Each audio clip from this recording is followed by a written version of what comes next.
Welcome to Her Remarkable History. Remember, to support our channel, please subscribe. Princess Diana's heartbreaking funeral. One of the most tragic events of the 20th century occurred in Paris on the 31st of August 1997, when the 36-year-old Diana, Princess of Wales, was involved in a fatal car crash. The circumstances regarding her death are well known, but the outpouring of grief around the world for the loss of the woman who was an international icon was immense. But in the days after Diana's death, despite the public tributes and mass amounts of flowers and messages being left, there was a job to repatriate Diana across the English Channel and back to Britain for her funeral. Her funeral became one of the most watched events in British television history, and all around the world billions watched the proceedings. But what happened with the funeral of Princess Diana? Diana's coffin was prepared inside the Salpêtrière hospital where she had been taken.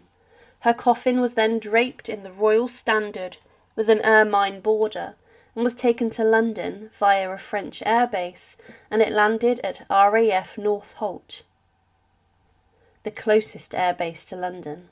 It was brought across by her ex-husband Charles, the Prince of Wales and current King Charles III, along with Diana's two sisters, and it arrived back in London on the 31st of August 1997.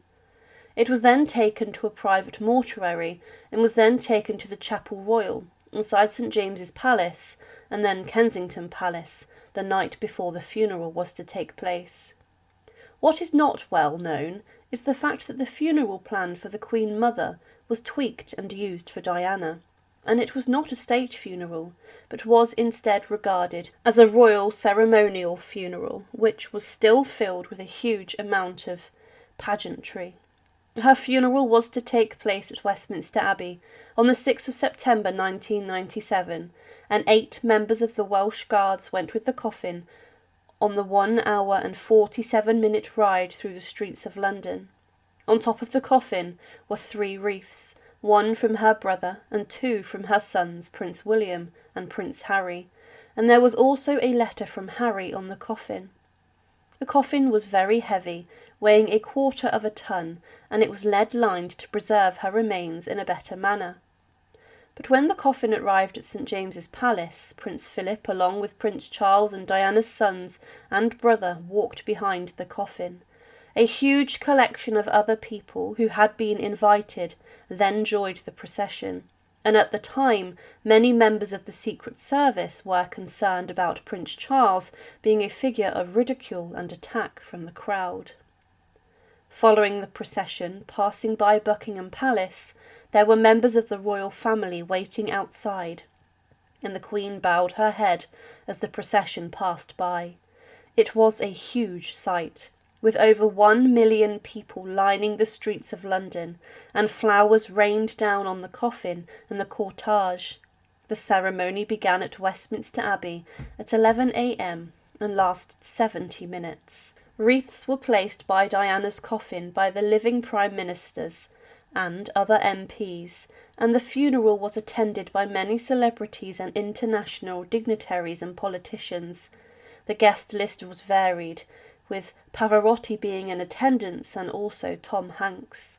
Throughout the ceremony there were different readies, and the Archbishop of Canterbury and the Dean of Westminster offered the prayers and the commendation, with the choir of Westminster then singing throughout. There were many hymns, and one of the most memorable parts of the ceremony saw Elton John singing the version of Candle in the Wind that he had written especially for Diana.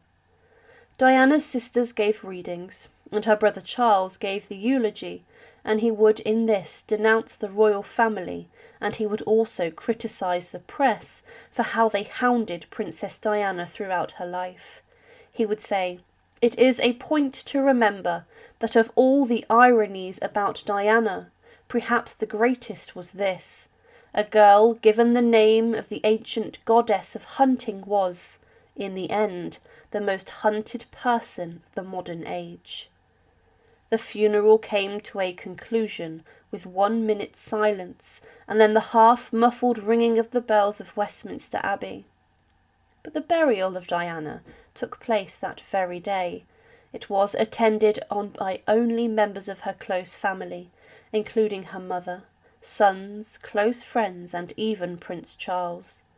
Diana's remains had been dressed in her coffin in a black long-sleeved 3/4 length cocktail dress designed by Catherine Walker, and she was also dressed in black pantyhose and black shoes, and in her hands were placed a set of rosary beads, which were given to her from Mother Teresa, and in her hands was also a photograph of her sons, which she had with her when she travelled.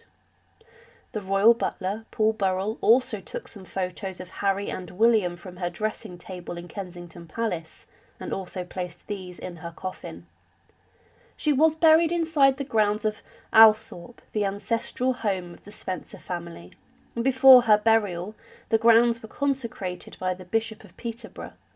The ceremony took place in the middle of the small island, in the middle of the ornamental round oval lake, and the royal standard was removed. It was said that moments before she was buried, this was replaced with the flag of the Spencer family. This was seen as a shocking moment, and it was almost like the royals versus the Spencer family, and her butler would claim that the change of standard was in a sense depriving her of her place as a princess. The plan to begin with was for Diana to be buried in a local church nearby in Great Brington. However, the worry regarding the safety and security of her burial site would have caused strain on the small village. They wanted to make sure that her grave could be visited in privacy, but looked after well for her children and other relatives. The island where she was buried is known as the Round Oval within Althorpe Park's gardens. It has a path of 36 oak trees which mark one for every year of her life, leading to the oval, and 4 black swans are found in the lake, and inside the water are water lilies and white roses, the favourite flower of Diana. The burial party was overseen by the 2nd Battalion of the Princess of Wales's Royal Regiment, who carried her coffin across to the island and then laid her to rest on the island in the centre of the lake.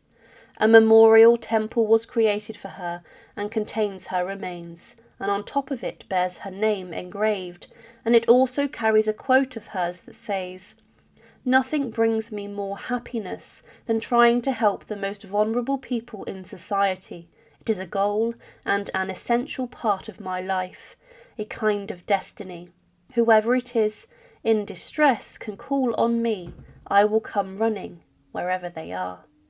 Princess Diana was a remarkable woman whose life and death had a huge impact on the world. She was regarded as a hero, and she did a huge amount of good for the world, and it's a shame that her life was constantly drawn into the eye and spotlight of the world's media. Her legacy today still has a huge impact on British society, and her life was at times very tragic. Thank you for watching, and to support, please subscribe to Her Remarkable History. Thank you.